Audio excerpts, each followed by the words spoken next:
If you just joined me, I'm in the middle of filming a series of blisteringly honest commercials for my buddies at Groundworks, and I'm here in the midst of a waterproofing job in a basement, and I've learned more than I can probably remember. Today we'll be talking about sump pumps in the basement.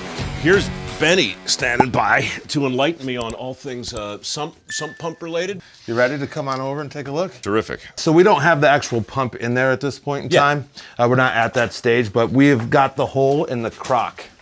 And what that does is we know we're putting in this system that you've seen so far.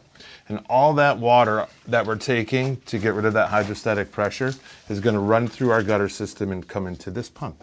So all this, everything that's been put in, It's all pitched. leads to this. All pitched to come right here. And that pump, of course, will take the water out. Take the water in, up, and out. This whole thing, this whole industry, if it were a war, the enemy would be water. Yes. I mean, every single homeowner should know that water is your enemy. It's just one of those great ironies, you know? Our bodies are mostly water. We'd be dead without it in like 36 hours.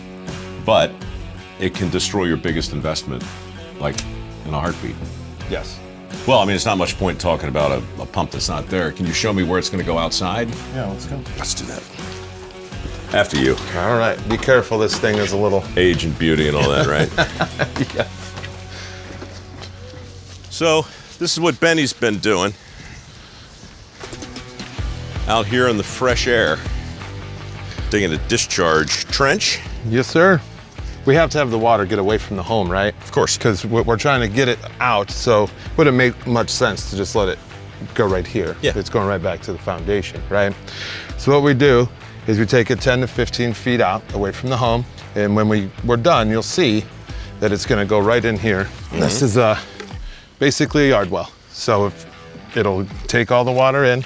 Right? So this is facing the top.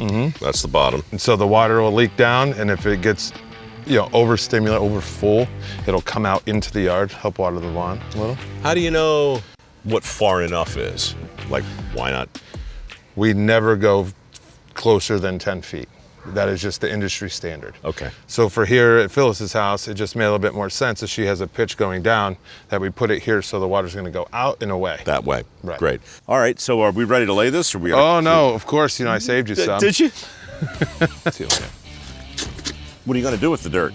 Well, we lay gravel down, and anything that's left we'll put up here, because if you notice, I saved the sod, right? So Yeah. when we put it back, it doesn't look like we were here.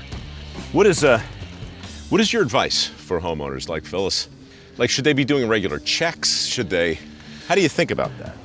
Well, I think that if you start seeing cracks or you see like moisture on the walls, we're more than willing to come do it for you and check. It doesn't cost anything. And that way we can tell you exactly where you stand. You could be good, or we could be in front of the problem, and then it becomes a lot cheaper in the long run. Does this look close? Yeah, proved. Fantastic. If you've got a wet basement, go to groundworks.com/Rowe and subscribe for more Go Below with Rowe content every week.